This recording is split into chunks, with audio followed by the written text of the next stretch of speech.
Have you ever touched a stylus on a powered up record player and heard the sound it makes? That's the sound of your ridges on your finger moving across the stylus and being amplified. Don't worry, it's a rubbish record player. This is a cardboard one I put together a few years ago. I've got a video about it if you're really interested, but trust me, I'm not damaging some priceless heirloom here. But anyway, that's the sound it makes when it's switched on. But of course, when it's switched off, it sounds like this. We know that electricity isn't the only way to amplify sound. It can be done acoustically, and it can be surprisingly effective. Although probably not with the microphone down there, but just take a look at this. That really sounded pretty similar to the electric amplification, but that was a steel needle on an acoustic gramophone. No electricity involved whatsoever. And that's what we're going to be taking a look at today. A record player from the acoustic era. This HMV 102. Let me give you a demo.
When most people think of music being played through a wind-up gramophone, they'd probably associate it with a sound like we've just heard. Quite thin, harsh, metallic, a lot of crackles and pops, surface noise, not exactly hi-fi.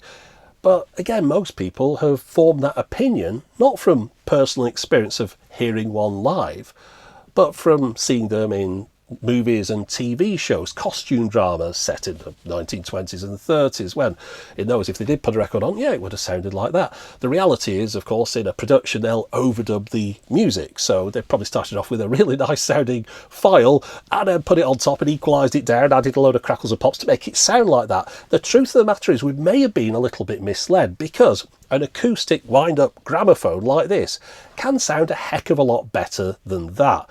Let me demonstrate with a different record on this same machine.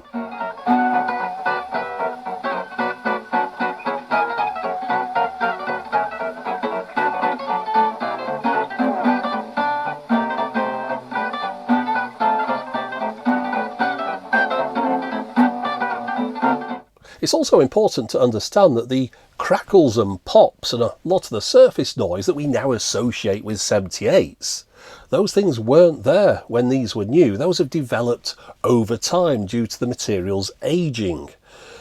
In different countries, they use different materials to make up the records. It's shellac, but it's mixed with a lot of different things. In the UK particularly, starting in the 1930s, just stuck a load of abrasives in there, things with sulphur, which have kind of broken down, created microscopic cracks and craters on the discs, and those are the things that you hear as crackles and pops getting picked up by the needle. But yeah, when these were new, they didn't sound anything like they sound now.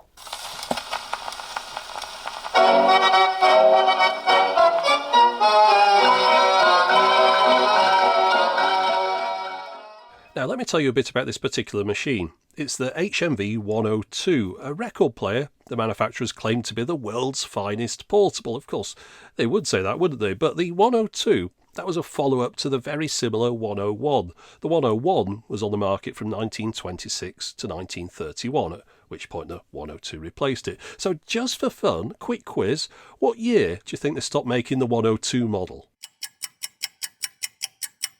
If you guessed 1958, congratulations. Yes, it's that 1958, the same year as the first transatlantic passenger jet service, the first integrated circuit, the first computer modem. And while all those other things were happening, the last model 102 wind-up gramophone was rolling off the production line. To see what year mine was made, I need to check the plaque that's located under the turntable. So here's how this code works. 102D is the model of the machine.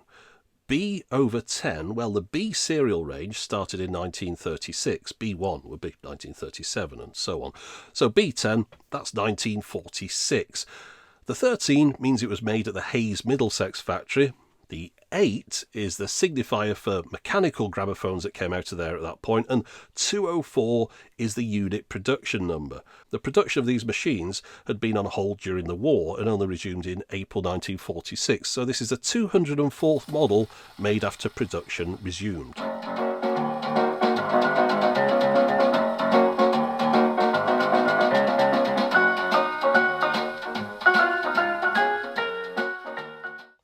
You may have seen a video I made about the introduction of the 45 RPM and the 33 1/3 LP, the vinyl records that came out in 1949. The work on both those formats started before World War II, but of course was put on hold because of the war. But that resulted in the 78 RPM record remaining on the market for far longer than anyone had anticipated. In fact, my grandparents, who were born around about 1910, when they were in their teens and 20s, they were buying music on 78s. But my parents, when they were in their teens and 20s, they were also buying their music on 78s.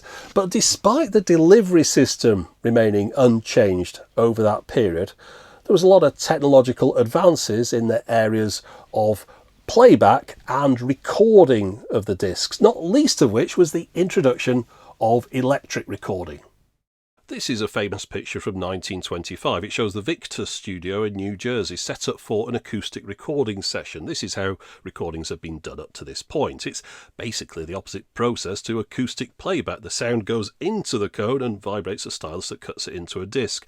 But here's the same studio a few days later set up for electric recording into a microphone. By 1926, this new electric recording technique was commonplace.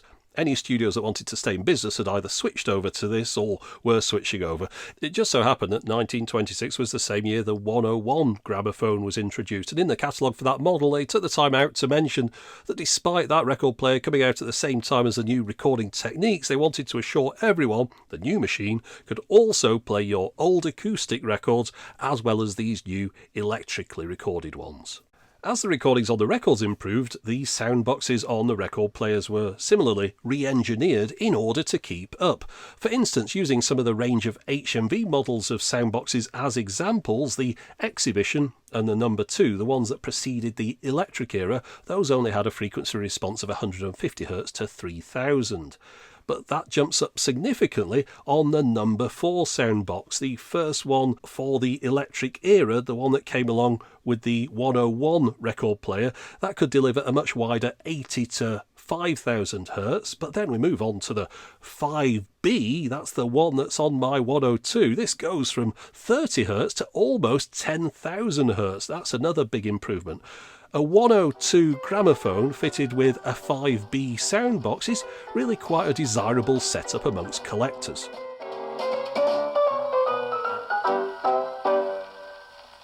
But this leads me on to addressing a factoid, a bit of advice that's been relayed to me quite a few times, and it's not quite as clear-cut as the people who repeat it would have you believe. It goes like this: you're not supposed to, or you can't, play an electrically recorded disc like this on an acoustic gramophone like that. Now, from the information that I've given you so far in this video, you'll see there's a bit of a flaw in this already. I mean, just imagine somebody walks into a shop in 1946 when this was made. This is sat there on the counter, brand new, and it's up for sale. Hello, I wonder if you can help me, please. I want to buy a gramophone. A what? A gramophone. A gramophone. Okay, Grandad. How about this one? An HMV 102. Yeah, that looks good. So I can play all my records on this? No. What? This is an acoustic player. Right. Well, that means it can only play acoustic records. And they stopped making those in 1926. So you're telling me that you're selling a brand new record player that can only play records over 20 years old? Well, I was hoping to sell it, but first I need to close the deal with a difficult customer. But I wanted to play me Glenn Miller records at a picnic. No chance, mate. It'll play Caruso, though. I don't have any Caruso records. That's a shame. They'd sound great on this. Is this a wind-up? Yes, it is. The handle's stored in the lid. Sod this for a game of soldiers. I'm going back to the future. Yeah, of course, the idea that an acoustic record player can only play acoustic records is a nonsense. I've been exclusively playing electrically recorded records throughout this video. The soundbox on here, this orthophonic soundbox, orthophonics were designed specifically for playing back the enhanced electrically recorded records. So yeah, this thing's fine for records from the 30s and 40s. I think the message perhaps had good intentions, but has been a little bit muddled up and simplified over the years, because while it's fine for 30s and 40s records, 50s records, that's where things get a little bit more difficult. You see, it's not again down to the way the record was recorded, although 50s records tend to be a little bit louder and therefore you'd need to reduce the volume down a little bit, but it's more down to the materials that the records were made out of in the 1950s. The steel needles used on a gramophone like this were made to wear out after one play of a record. The hard shellac wears the needle down rather than the other way around. At the top here, you can see an unused needle, and at the bottom, that's one that's played a single record. But as electric pickups with their lighter tone arms, as well as turntables capable of playing all three speeds of disc, became common, the 78 RPM records started to be made out of a softer blend of materials in order to minimise wear on the newer and more delicate equipment. And therefore, if you play one of the newer, softer 78s with a steel needle gramophone, it does stand a good chance of causing excessive wear to the groove. And just look how much tracking force this arm puts down. That's around about 130 grams. Again, fine for the harder shellac records, but if you've got some precious discs, some later 78s, you probably don't want to play them on one of these. However, in a post-apocalyptic world without electricity, you could play them, and they'd probably sound fine, well, for the first couple of goes at least. Another issue, though, particularly noticeable with 40s and 50s discs, was that as time went on, records tended to be recorded louder, perhaps too loud in some cases for a machine like this, and there's no volume dial to reduce the level. You've maybe heard of the origin of the phrase "stick a sock in it" being to do with reducing the volume of a gramophone by shoving a sock in the horn. Well, this design of speaker on this particular machine, that would be a bit awkward. You need quite a few socks. However, that's where the type of needles come in. You can alter the volume by swapping the needle. I've got three types here: medium tone, soft tone and extra soft tone. Now this isn't anything to do with the hardness of the metal, it's about the thickness of it. The thinner the needle, the quieter it is. If you can't picture how that would affect things, imagine the difference in volume between hitting an empty steel oil drum with a thin iron rod and then with a thick iron bar. The thicker one would of course be louder. And to show the difference between these three needles when playing the same track on this record player, the medium one averaged out at around 83 decibels, the soft tone at 78 decibels and the extra soft at 71. Now let me move on and show you a few more features of this particular machine. You might have spotted the auto stop that comes in at the end of the disc. I think that's a pretty cool feature to have on an old machine like this. I mean, you can buy new record players today that can't even do that. This one is switchable as well. You've also got auto start if you want it. The arm moves into two positions when you take it out of its holder. There's one for swapping the needle and then you move it further and that starts the rotation. All this is achieved with just an intricate series of levers. If you prefer to do things manual, you can apply a manual brake, and this is spring loaded and holds a pad against the inside edge of the turntable. There's a speed control, and yes, some of the samples in this video are no doubt being played a little bit quick. I haven't quite got used to it yet. Very fine movements of this control can make a big difference to the speed. Now, I bought this machine refurbished, so it runs incredibly smoothly, and I was surprised just how quiet it all is when it's spinning away. I mean, the whole thing is almost silent. You'll have seen the handy pop-out stylus tray at the beginning of the video, but also next to the storage for the crank at the back of the case there's another clip that can hold a stylus tin. However, that one's really there to hold a tin of tongue-style needles. These were supposed to last for approximately 150 plays, but that long life came at the expense of wear on the discs, and nobody makes those kind of needles anymore. I'm missing one accessory from my set. That's a record holder. It was a tray that sat on top of the turntable when you had the case closed. It allowed you to carry around 12 to 14 discs. Now that would have added significantly to the already considerable weight. My plain black 102 is one of the less desirable models. The rarer coloured versions are the ones that collectors tend to go for. These pictures come from the website Gramophones. This was a site created by Graham Barber, who was a collector and restorer of these things, who sadly passed away suddenly. The website is still being maintained, though, in his memory, and I think that is an excellent thing to do, as I've learned so much from reading through the articles on here, looking at Graham's videos. Hopefully, when I'm gone, these YouTube videos I make will carry on for people to see for years to come as well. I've got to say, listening to music on this machine, for me, has been quite a magical experience. The idea that you can play back a record with no electricity involved whatsoever, and yet the reproduction of it is really still quite impressive. Okay, yeah, it's not up to the standards of a modern day record player, but the people who collect things like this and restore them, they've got modern day record players as well. This is a whole different area. This is an antique. This is a functional antique, and I think that's what interests me about it. I am left cold with things like old paintings and vases and things. Something like this, though, this is right up my street. I think I like old things that still do things and still do it as well as they did when they were new. Those are the things that really interest me. But I'm just an amateur passing through. I just picked up a couple of machines off eBay that were already restored. If you want to know more about this, you'll need to speak to the experts. I'm sure a few bits of information I've skirted over that I should have included, and things that I maybe said that weren't 100% accurate. So yeah, if you want to know more about it, I'm not your guy. I'd suggest going on forums. The Talking Machine forum is one that I found useful, but for me the most use was from an individual. There was a chap who signed up on Patreon.